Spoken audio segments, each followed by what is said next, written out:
Esta dicotomía de gobierno por planes, por políticas, como lo mencioné, pues más bien producto de un artículo que escribió Luis Aguilar y que a él habría que preguntarle ahora. Yo ya se lo pregunté, pero no se extendió mucho en términos de lo que él que pensó y estaría pensando hoy día, pero que yo lo que recupero, y esto sí es responsabilidad mía, es que esta dicotomía, o más bien esta disyuntiva, más que en términos instrumentales, era en términos de lo que la cultura política y el contexto daba en la década de los 80. La pregunta es, ¿qué es lo que el contexto actual está dando? A lo mejor el contexto da para lo que estamos teniendo, ¿no? En donde yo ubicaría, a partir de las participaciones que hemos tenido, de que se empieza a perfilar un gobierno por planes pero sin planeación, ¿no? O un gobierno por plan sin planeación. Sobre todo, Manuel mencionaba esto, en donde la programación se impone sobre este ejercicio de planeación, que es cuando yo decía que la ley de presupuesto y responsabilidad hacendaria hoy es la que está rigiendo el quehacer gubernamental, que no es una ley del gobierno actual, 2006, 2015 ha tenido reformas, y que hoy día, y era lo que quería subrayar, por eso pedí la palabra desde un principio, a quienes les preocupa, ¿no? Que bueno, que a todo mundo nos debería de preocupar, pero quien se centra en decir es que la parte técnica no existe, la ley de responsabilidad hacendaria lo garantiza, dándole a la Secretaría de Hacienda y a la Secretaría de la Función Pública esas obligaciones a toda la administración pública de cumplir con esos criterios de seguimiento y monitoreo sobre el presupuesto, no sobre los objetivos, ¿no? En aras, ¿no?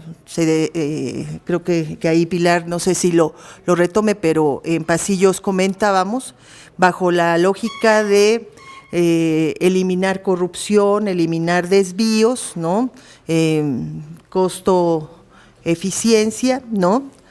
Pero en donde los objetivos pues no están como muy claros. Entonces la técnica está, digamos, a merced del presupuesto y no de los objetivos, pero la parte técnica está garantizada. Por eso cuando yo escucho que casi nos estamos planteando una dicotomía entre un gobierno de políticas en donde se le dé juego y cabida a todo este planteamiento político versus lo técnico. Insisto, yo lo que veo es una convivencia esquizofrénica, le llamaría, muy acorde a las experiencias en América Latina. O sea, lo técnico, duro, fuerte e inamovible, la política económica, ¿no? Lo más dúctil, quizá laxo, pero que no se sale tampoco de las reglas, que tiene que ver con la dimensión social, ¿no? De tal forma que la ley de presupuesto y responsabilidad hacendaria entremezcla los programas de inversión, junto con los programas en general de la administración pública. Y bueno, una de las preguntas es si estos programas de naturaleza tan diferente se pueden regular de la misma manera. Entonces, lo que quería subrayar es que en esta convivencia esquizofrénica de los objetivos económicos y sociales del gobierno, cómo darle más bien cabida a lo que ya se subrayó, a los problemas que debieran ser el origen mismo de los programas y no el presupuesto asignado. Cuando Pilar nos mencionó un poco la ruta que siguió de las directrices, el presupuesto y luego el plan nacional, pues nos habla claramente de qué es lo que va determinando el quehacer gubernamental. Sobre todo porque si hiciéramos un checklist del gobierno, por supuesto que gobierno abierto cumple. Entonces, esta introducción que ya se decía, marco lógico, planeación por resultados, alineación con la Agenda 2030, o sea, todos los gobiernos cuidan el llevar a cabo eso, y es el quehacer de la Secretaría de Hacienda. Y entonces lo que estamos viendo es en el ámbito social como un ejercicio de programación, diría, residual. Porque la pregunta que me hago yo, y con eso ya termino, es que si bien decimos gobiernos por planes sin planeación, también me pregunto dónde están las políticas públicas. Porque si la mayor parte de los programas son transferencias monetarias, ahí sí resulta lógico, por ejemplo, un achicamiento y una retracción de la administración pública. También hay una iniciativa de que muchos de los organismos descentralizados vuelvan a ser desconcentrados o entren ya dentro de la estructura del gobierno central. Esta cuestión de preguntarse por qué organismos autónomos, ¿no? Pareciera que hay también esta idea de que son gastos suntuarios, ¿no? Porque hay esta perspectiva que está predominando bajo esta lógica de programación, de que las políticas se traducen en transferencias. Y entonces, ¿qué hace la administración pública? ¿No? Llenar formatos, informes, meterse a las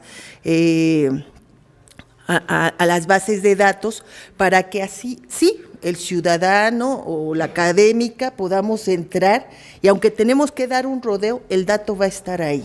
Creo que es algo que no podemos criticar. Que era cuando yo decía en mi participación, analizar el presupuesto, ¿sí?, del 2020, hoy lo podemos llevar hasta el nivel micro, dando rodeos a las múltiples pestañas, y en donde hace años únicamente con el anexo 1 del presupuesto lo resolvíamos. Entonces, técnicamente se ha avanzado mucho. Yo ahí es cuando digo que no hay un déficit, pero en lo técnico se queda circunscrito a dos áreas fundamentales: Secretaría de Hacienda y Secretaría de la Función Pública. Un poco de decir, bienestar, háganle, y acá es mi impresión, acá lo corregimos, ¿sí? Un poco en la idea de homogeneizar y poder dar informes centrales. Entonces, la pregunta es, a lo mejor las tareas de planeación se vuelven, al igual que los organismos descentralizados, hasta cierto punto suntuarias, porque tampoco hay, digamos, un afán innovador, propositivo, creativo en materia de política pública. Y en donde, resalto, y ahora sí, te prometo terminar, la gran pregunta es, ¿qué se entiende por bienestar? Solamente incremento de los ingresos, y que habría que comparar ese incremento de los ingresos por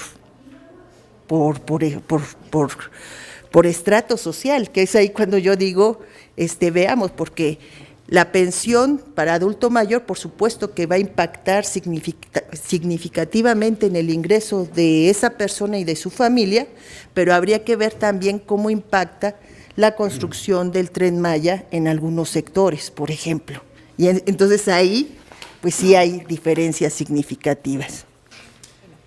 Pues creo que aquí varios puntos. Uno, así como un plan nacional no define en su extensión la gestión pública, una política social no resuelve por sí misma un problema público, ¿no? O sea, creo que se necesitan muchas acciones y se necesita sobre todo mirar a lo largo esta producción de documentos que lo más importante es que son exigibles, ¿no? O sea, lo que uno publica en un programa sectorial, una organización de sociedad civil puede encargarse de monitorear.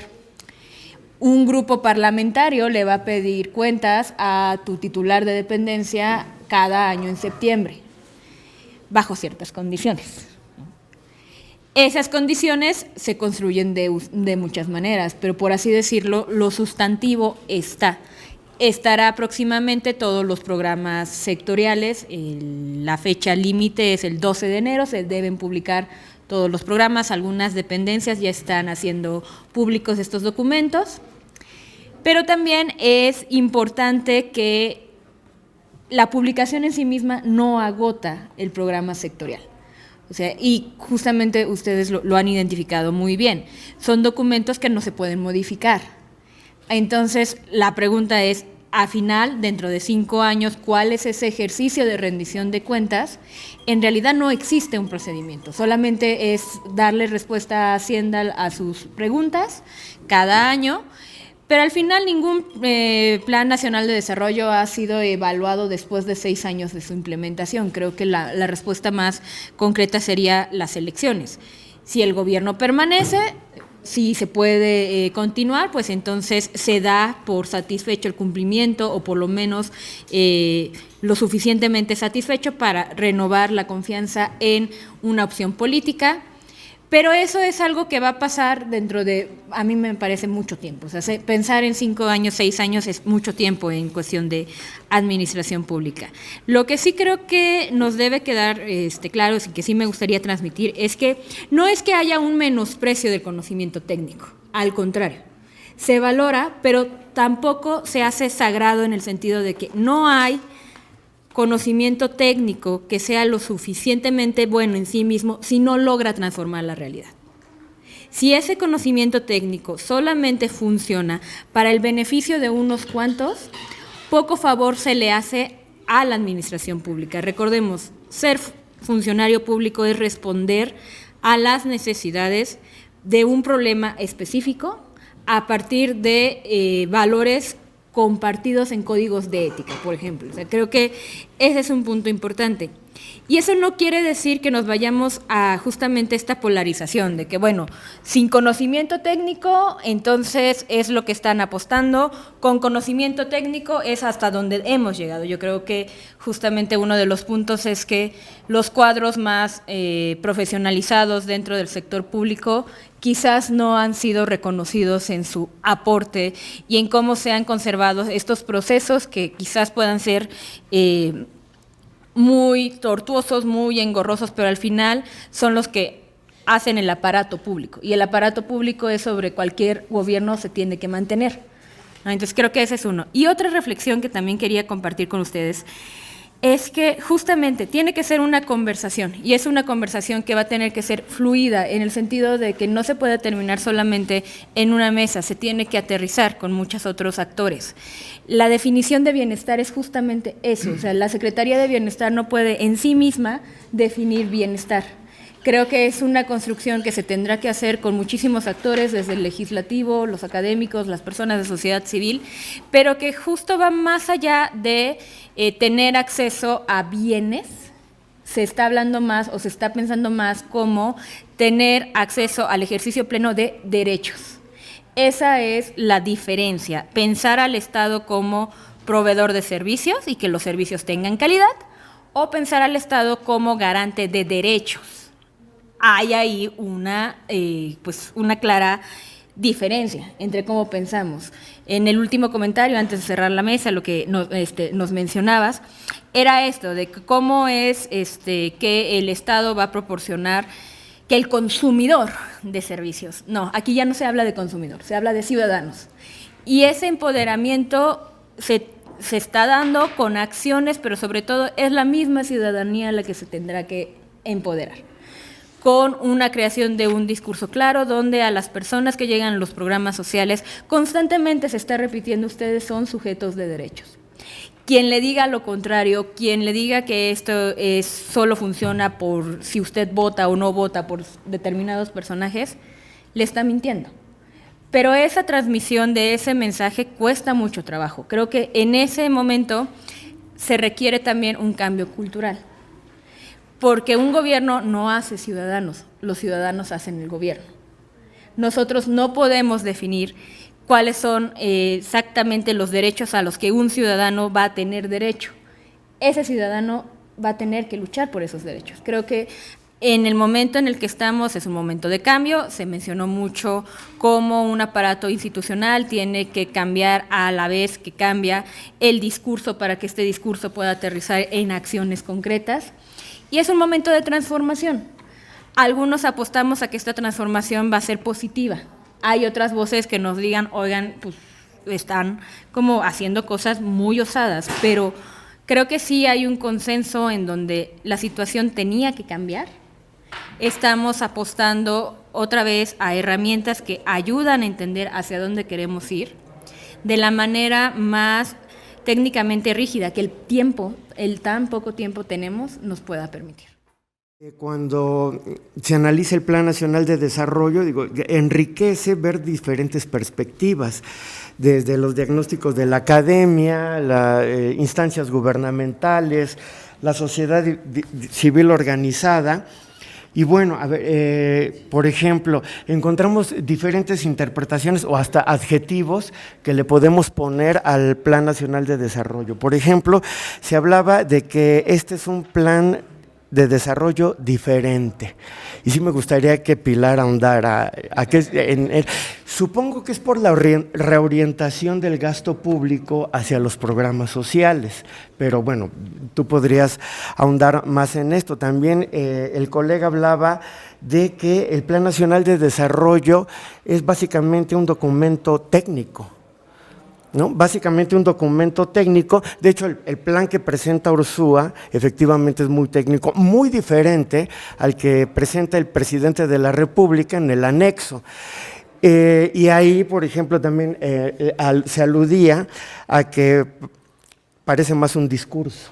Es decir, parece que si uno lo lee, el del presidente, o sea, el anexo, pareciera que es de un personaje que todavía está en campaña, ¿no? Y luego también sobre el papel del Estado, ¿no? Que también se hizo alusión a eso, pues exige, bueno, un sector de la población exige el retorno del Estado para asumir mucho más responsabilidades y no nada más este carácter regulador, ¿no? Y también, bueno, retomando lo que decía el profesor Canto, pues efectivamente hay una inconsistencia entre lo que es el plan, la política y el programa, ¿no? De tal suerte que, bueno, escuchar todas las distintas visiones, pues lo enriquece a uno.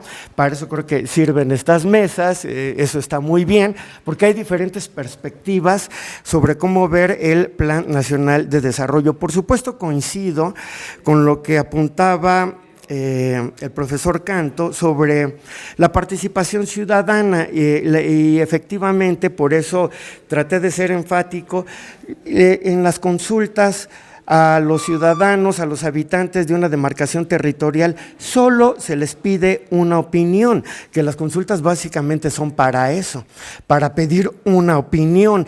Es decir, por eso concluía yo que su incidencia es mínima, si no es que nula, porque no tienen participación en todas las fases del proceso, pero especialmente en la parte operativa. No están teniendo ninguna incidencia la ciudadanía.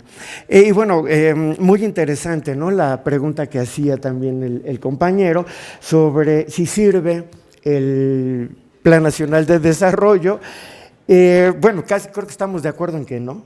La mayoría, ¿no? Bueno, casi la mayoría dijimos que no sé, pero si es una formalidad que tiene que presentar el gobierno al inicio de su gestión, porque además esto más o menos nos deja ver la orientación que van a tomar las políticas del Estado, más o menos nos deja ver eso. Pero bueno, muchos piensan que se reduce a una formalidad, un documento que simplemente hay que entregar por parte del gobierno. Pero insisto, bueno, sí nos deja ver la orientación que va a tomar el Estado.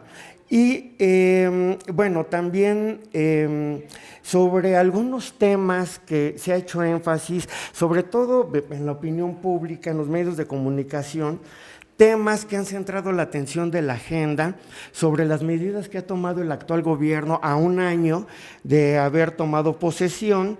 Bueno, pues está la creación de infraestructura, de obras públicas, el desarrollo económico, la inversión pública y privada de las dos, la operación de los programas sociales, la distribución de la riqueza, incluso, bueno, se agregan ya otro tipo de problemas como la seguridad, el combate a la corrupción. Bueno, en todos estos temas, a mí me parece que lo que se ha discutido entre la academia, la opinión pública, es la racionalidad de las decisiones desde el gobierno.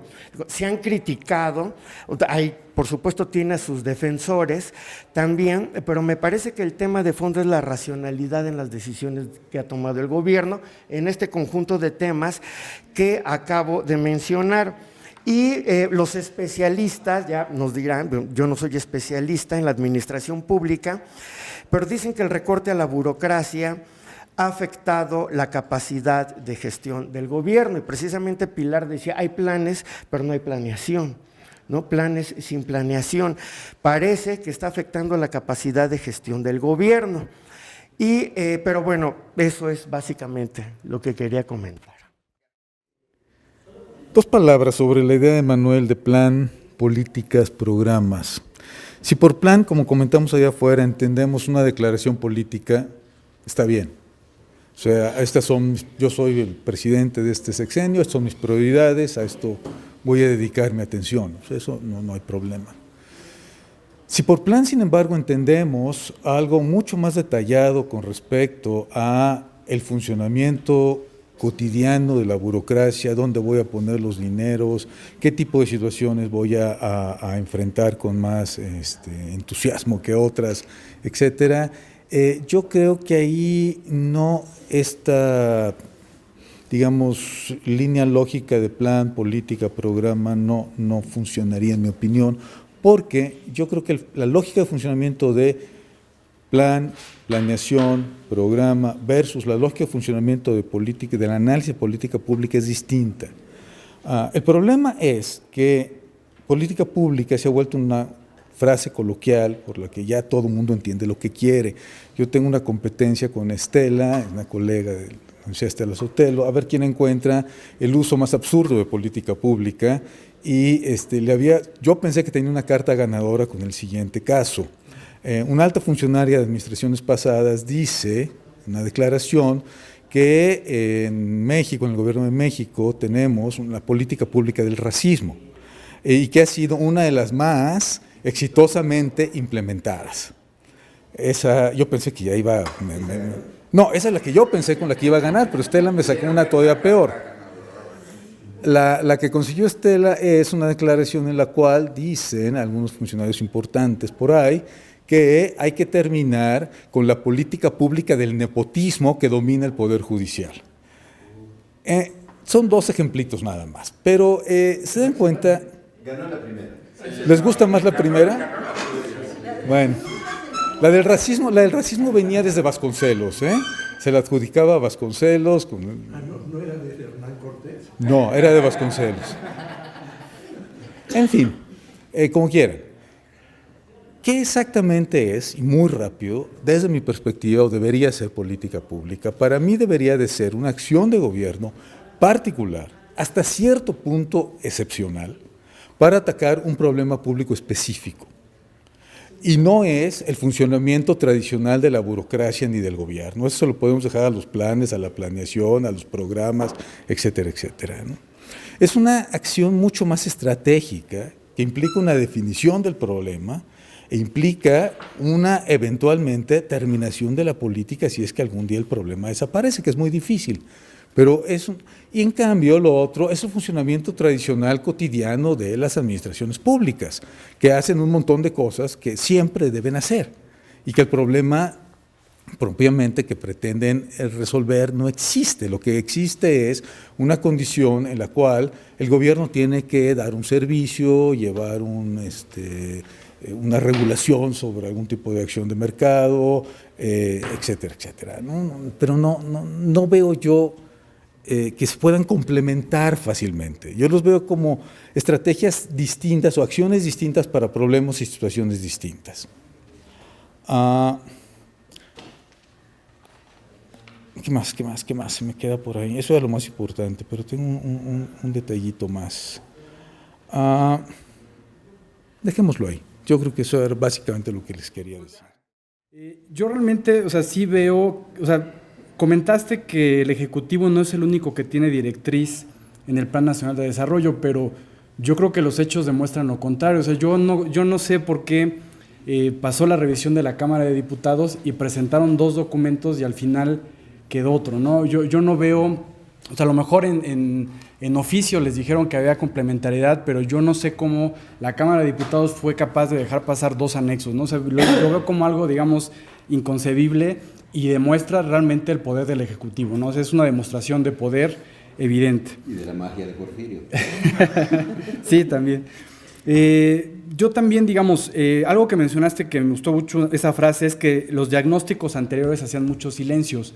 Yo creo que también es importante ser autocríticos de los silencios que hace este Plan Nacional de Desarrollo. Digo, hay temas, a mí me parece de los más graves, que ya lo vimos con un ponente. Medio ambiente solo está señalado una sola vez en el documento y hace referencia al Tren Maya, que no tiene impacto digamos, ambiental, ¿no? Entonces, tampoco hay equidad de género. Entonces, hay muchos silencios que están, digamos, ocultos y yo creo que también valdría la pena ser críticos al respecto, ¿no? Hablando también de los diagnósticos, yo creo que los que le están pidiendo ahorita para los planes sectoriales no cumple con los requisitos de un diagnóstico. Digo, Leo, en el apartado es indispensable cuáles y cómo se consideran los principios rectores del programa, digamos, cuál será la contribución al nuevo modelo de desarrollo, describir brevemente los proyectos o programas prioritarios y describir los principales cambios esperados. Digo, al final del día, es un diagnóstico pero preliminar, ¿no? Yo en 10 hojitas esto difícilmente lo llamaría un diagnóstico, que no se puede hacer más. Yo entiendo que hay las restricciones de Hacienda, etcétera, pero al final del día eso tampoco me permite conocer ni la magnitud del problema, ni saber cuáles son las consecuencias que lo están generando. Yo creo que es muy limitada la visión del diagnóstico. También mencionaste, que me gustó mucho esta frase, que el Plan Nacional de Desarrollo es la primera vez que hace explícito los problemas. Yo no coincido en esa visión. Yo creo que lo que hace explícito es la agenda de gobierno la agenda de gobierno. Yo creo que sí hace falta también una reflexión. Hay otros problemas nacionales de gran importancia que creo que no se abordan, digamos, lo suficiente. Siento que hay muchos huecos que ciencia y tecnología, por ejemplo, creo que es algo que quedó debiendo ese Plan Nacional de Desarrollo. Entonces, yo creo que hace más explícita la agenda de gobierno que los problemas. Y otro tema que ha entrado a debate, que a mí, digamos, que coincido mucho con Pilar, que tiene que ver con la esquizofrenia, es cómo quieren dividir. Al final del día, la planeación tiene ciertos elementos constitutivos, ¿no? Lejos de que estemos en la academia, en otros ámbitos, hay elementos mínimos de planeación. Entonces, yo veo, digamos, el confrontar que los técnicos y los no técnicos, al final del día la planeación no deja de ser planeación, los indicadores no dejan de ser indicadores, y yo no veo que estén peleados esos indicadores con hacer documentos complementarios que sean accesibles para la población, ¿no? Al final del día no tiene que estar uno peleado con lo otro, y si el ser tecnócrata es solo exigir elementos mínimos de planeación, también se me hace una división muy difusa con la cual yo no estoy de acuerdo, ¿no? Yo creo que ahí también es como esa cuestión de dividir de los tecnócratas, etcétera. Al final del día hay cuestiones mínimas que no se deben de discutir en un plan de desarrollo. Y otro tema que también yo encontré una contradicción es, se cambió el nombre de bienestar. Tú comentaste que ahorita están construyendo el nombre de bienestar y al final del día, si bienestar está vinculado con bienes y servicios, pero al final del día son ciudadanos, hay una contradicción entre ofrecer bienes y servicios y ciudadanos, porque la ciudadanía también es un término más amplio que yo creo que estaba mejor representado con desarrollo, ¿no? Pero eso es otro. Y ya por último, si sirven los planes de desarrollo o no, yo coincido totalmente con la participación pasada. Yo considero que al final del día el gobierno, si se rige por ciertos indicadores, pues fallan la mayor parte en las metas, ¿no? Yo no he visto un documento del gobierno que sale. Sería muy interesante un ejercicio gubernamental que estuviera normado, en el que dijeran, bueno, el Plan Nacional de Desarrollo le tuvieron que haber dado seguimiento, cuáles sí se cumplieron, cuáles no se llegaron a las metas. No hay una reflexión al final de ningún gobierno que realice ese ejercicio. Yo creo que debería ser un ejercicio que que estuviera incluso en la ley. Yo creo que esa sería una propuesta muy interesante para todos los gobiernos y es una cuestión de rendición de cuentas al final del sexenio, de dónde se quedaron, de lo que prometieron, pero eso también, digamos, es una ausencia. Y, por ejemplo, yo hablo desde la perspectiva de la política pública. A mí me ha tocado evaluar diferentes programas sociales y cuando uno evalúa, hay un apartado, sobre todo en casi todas las evaluaciones, que tiene que ver con la vinculación con el Plan Nacional de Desarrollo y sectoriales.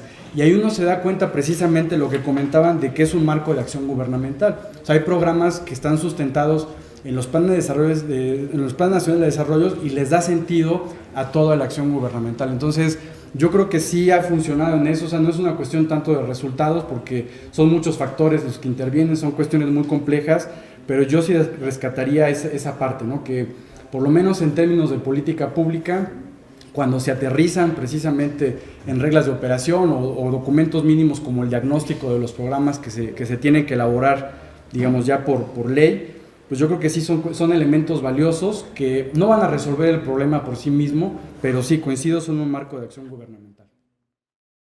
Al comienzo de esta historia, Margaret Thatcher dijo: la sociedad no existe, solo existen los individuos y ellos se relacionan a través del libre mercado.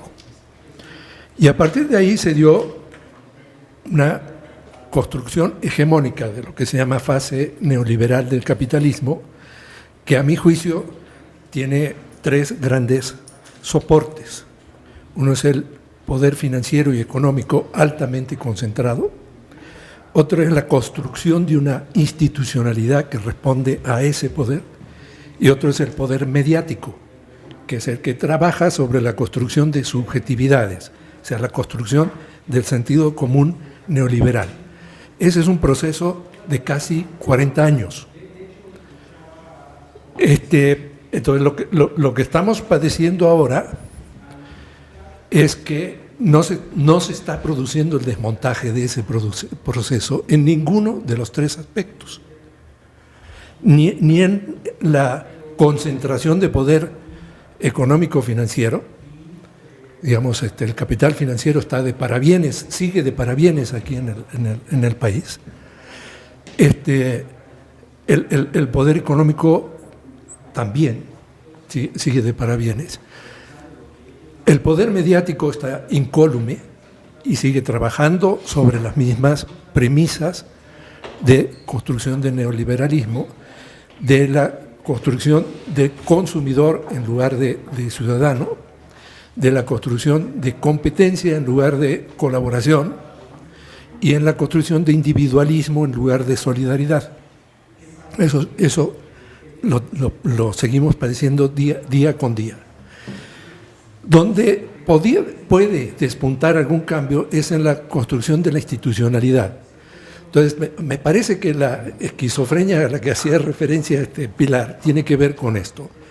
Estamos funcionando con una institucionalidad heredada a la cual se le sobrepone una intención política expresada en la figura del presidente.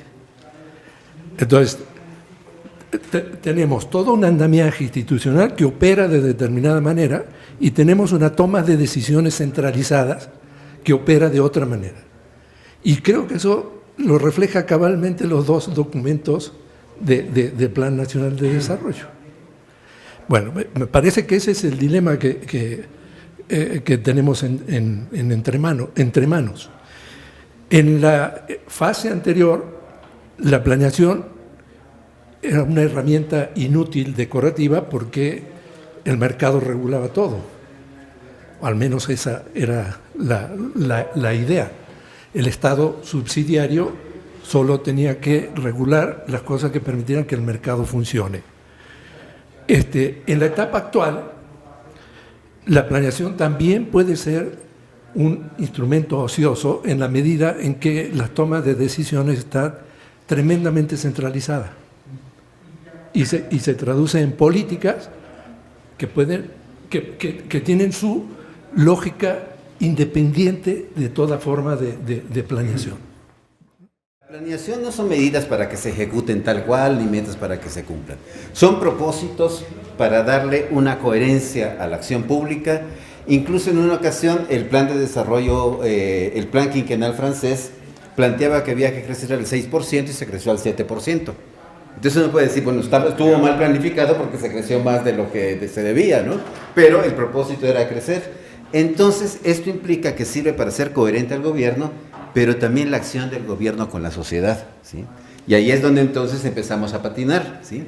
Porque al final de cuentas sirve para decir a la sociedad, acá hay un conjunto de propósitos que los podemos valorar a partir de ciertos indicadores. El problema de fondo es, para un problema X, ¿cuál es la acción A que se requiere para resolverlo? Y aquí es entonces donde se entra a la parte, si así se pudiera llamar, técnica. Bueno, expresado este acuerdo con Rodolfo, expreso ahora mis desacuerdos, ¿sí?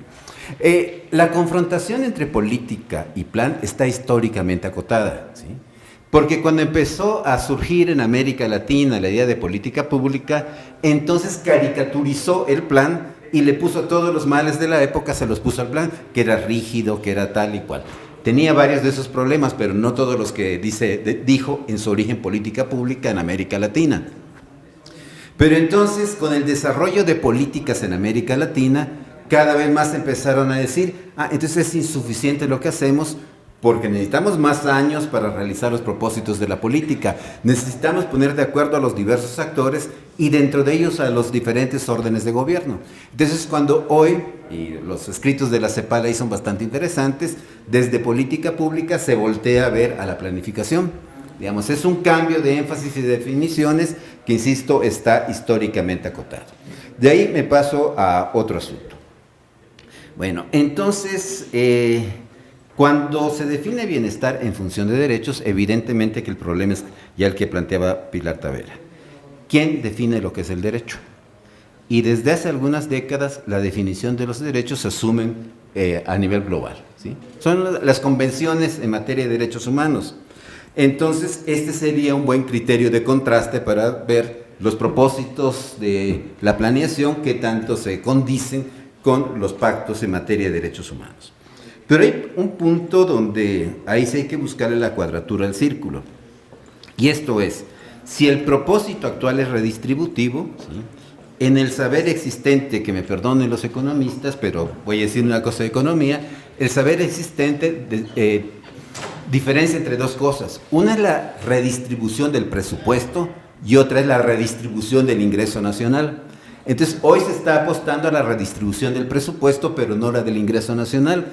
¿Por qué? Porque este pasa por una reforma fiscal de fondo. Y aquí es donde se dice, por lo menos de aquí al 21, no.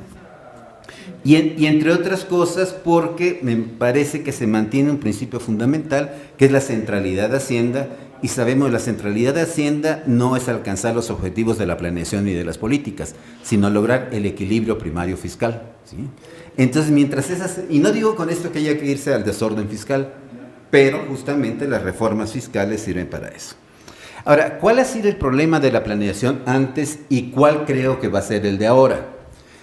Miren, cuando propusimos, porque aquí sí puedo decir propusimos, desde organizaciones de la sociedad civil, sindicatos y todo esto, la reforma que consistía en que el Plan Nacional de Desarrollo ya no fuera aprobado por el Ejecutivo, sino por el Legislativo, ¿sí? O sea, esto se propuso el 21 de noviembre de 2013, después el PRI dijo, esto es una tontería, pero lo agarró y lo hizo realidad, qué bueno, ¿sí? El propósito era que no se volviera a repetir un pacto por México. Pero ¿cuál fue el problema del pacto por México? Fue una acción de concertación entre partidos políticos y de espalda a la sociedad. ¿Cuál era la manera de evitar esto? Que los pactos ya no se hicieran a la espalda de la sociedad, sino en el órgano representativo por excelencia, que es el Congreso. ¿Qué le falló a este cálculo? Que tenía como supuesto la pluralidad política en el Congreso, ¿sí? Y entonces esta pluralidad, pues por supuesto que no se dio, y por tanto el plan pasó sin hacerle ningún cambio, pero se convirtió de un plan, si no me equivoco, de 186 páginas, en un plan de 22. Allá es donde intervino, decía, la magia de cierto personaje muy, muy apreciado, ¿no? Bueno, entonces, ¿a dónde voy con esto? ¿Sí? La cuestión es que para que funcione la planeación se requiere condiciones no solo políticas, sino también sociales, ¿sí? Entonces, mientras no haya una capacidad regulatoria de la sociedad sobre el gobierno, pues van a ir y venir los planes. ¿Qué se podría avanzar en esto? En primer lugar, me atrevería a sugerir romper el supuesto, otra vez pido perdón a los economistas, de la ley de Say, ¿sí? De que la oferta genera su demanda. Entonces, si yo tengo este programa, pues va a haber gente que lo demande, ¿sí? Y donde entonces, ahí es donde entramos justamente al problema de los consensos sociales. Terminaría esto recordando algo que le pasó a un presidente, no que le pasó a un presidente norteamericano, que le pasó al pueblo norteamericano. Uno de los presidentes que llegó con más votos fue Reagan, ¿sí? Y entonces a una universidad se le ocurrió hacer una encuesta 3 meses después de que tomó el poder. Le preguntó, ¿sí?, a la ciudadanía sobre 11 temas de política pública, cuál era su punto de vista. En 9 de ellos la ciudadanía se pronunció en contra de lo que estaba haciendo Reagan, ¿sí?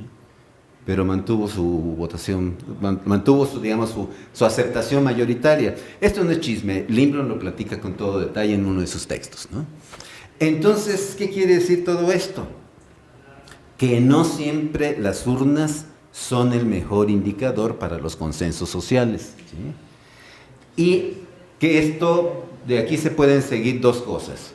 Una así riesgosa es, ¿y qué hacer para que no obstante la opinión pública favorable, ¿sí?, los consensos sociales no se transformen en disensos? Esa es una. Pero hay otra que es catastrófica. ¿Y qué hacer para que la sociedad pueda expresar sus consensos en políticas públicas, ¿no? Y creo que ahí es donde estamos atorados. Han dicho muchas cosas muy interesantes, y creo que me parece que hay una preocupación implícita. Esa preocupación no está nada más en la pregunta de la jornada ahí respecto a si el Plan Nacional de Desarrollo en gobiernos anteriores ha servido o no.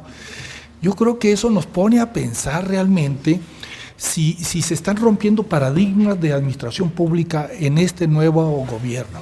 Y si ese gobierno está dispuesto y está en la posibilidad de que a través de las consultas populares se llegue realmente a un buen programa sectorial o programas sectoriales, pues yo creo que estaríamos viendo que si hay buenos resultados de esa función de gobierno, pues por supuesto, ¿para qué evaluamos? Si los resultados están validándolo la misma sociedad, si esos mismos resultados está girando en torno a que la función de gobierno se está cumpliendo.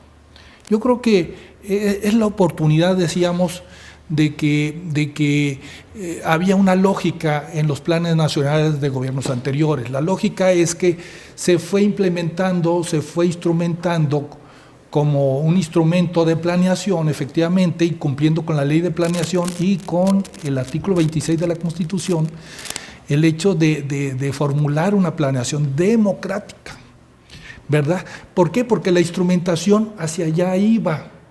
De repente aparece este nuevo Plan Nacional de Desarrollo y plantea cosas como un instrumento político, ideológico, ¿verdad? Y en ese sentido, pues podríamos perdonar que estuviera nada más en ese nivel de planeación, digamos, política, más no establecer el hecho de metas. ¿Para qué metemos cuestiones de indicadores, de metas en un Plan Nacional de Desarrollo, cual su propósito es ser un instrumento político? Bueno, puede ser validado. El asunto aquí es que el ordenamiento jurídico ya nos llevaba hacia que el Congreso de la Unión nos fuera a vigilar y nos fuera a pedir rendición de cuentas del Ejecutivo Federal, llámese como se le llame, de la administración pública. En ese sentido, íbamos bien en esa lógica, pero ahora se rompe esa lógica bajo un instrumento político nuevo, pero lo que quiero decirles con esto es que vale siempre y cuando los resultados y la misma sociedad lo avalen. En ese sentido, pues la evaluación, como bien decían por ahí, pues la evaluación social, la evaluación de la política, pues queda como un segundo término. Pero aquí lo que sí tenemos que revisar es hacia dónde vamos a direccionar la ley de planeación, porque ya queda como una letra, ¿verdad? No precisamente la hicimos a un lado, sino que a su vez la Constitución, y si se cumple o no se cumple, yo estaría más en razón de que qué nuevos instrumentos le podemos añadir a este nuevo Plan Nacional de Desarrollo que convalide precisamente ser un buen instrumento de planeación a futuro, o no sé, porque la idea era esa. Entonces, digamos, yo me quedo básicamente con ese asunto de se rompe o no se rompe con un paradigma, y qué bien que se rompa. El asunto es que los resultados lo avalen. Muchas gracias.